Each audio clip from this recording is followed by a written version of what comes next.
नमस्ते दर्शकों, स्वागत है आपका रीडिंग वर्ल्ड में, जहां आप और मैं मिलकर हिंदी साहित्य के बहुचर्चित उपन्यास और उपन्यासकारों के बारे में बात करते हैं। तो आज हम बात करने वाले हैं एक ऐसे ही उपन्यास की जो 40 साल बाद भी आज की पीढ़ी पर अपनी छाप छोड़े हुए है। कभी कभी कुछ कहानियां हमें पढ़ने के लिए नहीं बल्कि महसूस करने के लिए मिलती हैं। आज जो कहानी मैं आपको सुनाने जा रही हूँ वो कोई काल्पनिक प्रेम कथा नहीं है जो त्याग में भी पूरा था, जो साथ में भी अधूरा था। यह एक ऐसी कहानी है जो हम सब के अंदर कहीं ना कहीं किसी न किसी रूप में हमेशा जीवित रहेगी। जी, तो कहानी का नाम है गुनाहों का देवता। धर्मवीर भारती द्वारा लिखा गया वह अद्भुत साहित्य जो हमें प्रेम, बलिदान और आत्मा की सच्चाई से रूबरू कराता है। यह कहानी सिर्फ चंदर और सुधा की नहीं है, यह कहानी हर उस इंसान की है जिसने अपने प्यार को खोकर भी पूजा है। आज हम इस कहानी में उतरेंगे, धीरे धीरे हर पन्ने को महसूस करेंगे और खुद से सवाल करेंगे, क्या सच में प्यार अधूरा होता है और अधूरा होकर ही सबसे अच्छा और सच्चा प्यार होता है। धर्मवीर भारती हिंदी साहित्य के वो नाम जिनकी लेखनी में दर्द भी कविता लगती है। 1959 में लिखा गया ये उपन्यास उस दौर में आया जब समाज बदल रहा था, परंतु प्रेम और परंपरा के बीच की खाई अभी भी बहुत गहरी थी। यह उपन्यास इलाहाबाद की पृष्ठभूमि पर लिखा गया, जहां लेखक ने अपने व्यक्तिगत अनुभवों को बेहद भावुक और यथार्थ रूप में पिरोया। गुनाहों के देवता को पढ़ते हुए ऐसा लगता है जैसे हम चंदर के साथ जी रहे हैं। उसकी आंखों से ही हम उसकी सुधा को देख रहे हैं और उसके सीने में दबा हुआ वो तूफान महसूस कर रहे हैं जो वो कभी किसी से न कह पाया। अब मैं आपको हमारे उपन्यास के प्रमुख पात्रों के बारे में थोड़ी जानकारी देती हूँ। चंदर एक होनहार, विनम्र और भावात्मक युवक था। वह अपने प्रोफेसर डॉक्टर शुक्ला का प्रिय शिष्य था, अंदर से बेहद संवेदनशील, मगर हमेशा खुद को दूसरों के लिए बलिदान करने के लिए तत्पर रहता।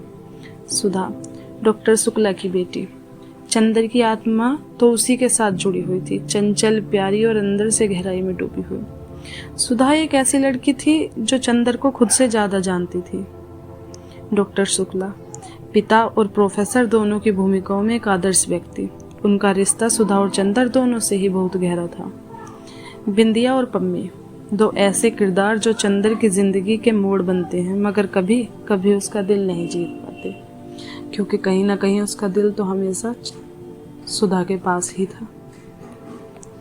कहानी की शुरुआत होती है चंदर और सुधा के उस रिश्ते से जो कि नाम का मोहताज ही नहीं है। ना वो इजहार करते हैं, ना कोई बात। सुधा और चंदर का रिश्ता दोस्ती के नाम पर शुरू होता है, लेकिन धीरे धीरे वो रिश्ता मोहब्बत में बदलता है, मगर उस मोहब्बत का कोई नाम नहीं दिया जाता। चंदर खुलकर कभी कह ही नहीं पाता कि वो सुधा से कितना प्रेम करता है। क्यों? क्योंकि सुधा उसी के गुरु की बेटी है और वो अपने मन के पवित्र भाव को गुनाह नहीं बनाना चाहता। डॉक्टर शुक्ला सुधा की शादी कर देना चाहते थे, इसलिए उन्होंने अपने दोस्त कर्नल साहब से बात करी उनके बेटे के लिए। सुधा चुप चंदर की तरफ देखती रही, मगर चंदर कुछ ना बोला।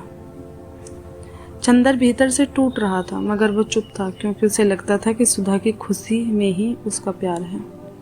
लेकिन सुधा शादी के लिए तैयार नहीं होती, क्योंकि वो भी चंदर से प्यार करती थी, लेकिन चंदर कुछ नहीं बोलता। सुधा टूट जाती है। सुधा बहुत प्यार से कहती है कि चंदर, आज इन हाथों से खा लो, क्योंकि शायद कल ये हाथ पराए हो जाएंगे, और झुककर उसके पैरों में लेट जाती है। मेरे साथ ऐसा ना करो चंदर, यदि मैं यहाँ से निकाली गई तो मैं मरकर ही लौटूंगी। चंदर सुधा को समझाता है कि कर्नल साहब के बेटे तुम्हें बहुत खुश रखेंगे, लेकिन विधि के आगे चंदर और सुधा दोनों मजबूर हो जाते हैं और सुधा की शादी करा दी जाती है। सुधा के जाने के बाद चंदर अंदर से बिल्कुल खाली हो जाता है। वो दर्द से भागने के लिए अलग अलग औरतों के पास जाने लगता है, कभी पम्मी, कभी बिंदिया, बिंदु नाम की एक लड़की। चंदर एक और लड़की बिंदु से जुड़ता है। लेकिन वो रिश्ता सिर्फ शारीरिक रह जाता है। चंदर की आत्मा सुधा में अटकी हुई थी। कुछ साल बाद चंदर जब विदेश से लौटता है तो सुधा से मिलता है। अब सुधा वो बचपने चंचल अल्हड़ वाली लड़की नहीं रही थी। सुधा अब एक जिम्मेदार, शालीन, शांत गृहिणी बन चुकी थी। उसकी आंखों में वो पुराना प्यार आज भी झलकता था। और चंदर, वो तो आज भी सुधा को चाहता था, मगर अब कुछ कह पाने का कोई मतलब नहीं था। चंदर और सुधा आमने सामने आते हैं। सुधा कहती है, चंदर, तुमने हमेशा मुझे खोजा, कभी अपना अधिकार नहीं समझा, और आज मैं किसी की पत्नी हूँ। अब सिर्फ खामोशी ही हमारे बीच का रिश्ता है।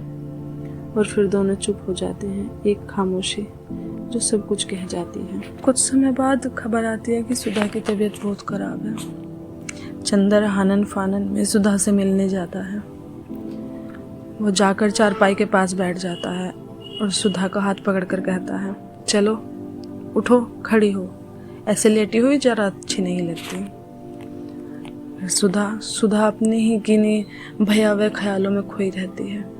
ले जाओ इसे यहाँ से, चले जाओ, मेरे चंदर को मेरे पास ला दो, बस चिल्लाती रहती है। चंदर, तुम कब आओगे चंदर? चंदर उसका हाथ और कसकर पकड़ता है और कहता है, सुधा, मैं यही हूँ, तुम्हारे पास हूँ सुधा। लेकिन सुधा अब अपनी स्मृतियाँ खो चुकी थी। कहने लगी, मुझे कुछ दिखाई नहीं पड़ रहा है, चंदर को बुला दो, यह मुझे ले जाएगा, यह मुझे ले जाएगा। उसकी चीखें एकदम शांत हो जाती हैं। अचानक कमरे में इतना सन्नाटा कि घड़ी की टिक टिक की आवाजें भी साफ सुनाई दे रही थी। और सुधा हमेशा के लिए इस संसार से विदा ले लेती है। चंदर और बिनती मिलकर सुधा की अस्थियां लेकर गंगा किनारे जाते हैं। और जब चंदर सुधा की अस्थियों का लोटा उठाकर यूं पानी में बखेरता है तो थोड़ी राख नाव के मंडेरे पर गिरी रह जाती है। चंदर वो राख उठाता है और बिनती की मांग में भरकर उसे चूम लेता है। बस यहाँ हमारा उपन्यास खत्म होता है। कभी कभी मोहब्बत गुनाह बन जाती है और फिर वो मोहब्बत हमें देवता बना देती है। गुनाहों का देवता एक ऐसा ही उपन्यास है जो खत्म नहीं होता, वो बस हमारे अंदर जीता रहता है। अगर आप भी कभी किसी से प्यार कर बैठे हैं जिसे कभी ना कह पाइए, तो यकीन मानिए कि आप भी चंदर हैं। यदि आपने भी अपने प्यार को बलिदान के रूप में भेंट किया है तो आप भी सुधा हैं। हम सब के अंदर एक चंदर है जो अपने प्यार को गुनाह मान बैठता है, और सब के अंदर एक सुधा है जो परिवार और समाज के लिए अपने प्यार को बलिदान कर देती है। आपको यह उपन्यास कैसा लगा मुझे कमेंट बॉक्स में बताइए, और ऐसे और उपन्यासों के सारांश के लिए मेरे चैनल रीडिंग वर्ल्ड को सब्सक्राइब कीजिए और अपना ओपिनियन हमें कमेंट बॉक्स में दीजिए। धन्यवाद।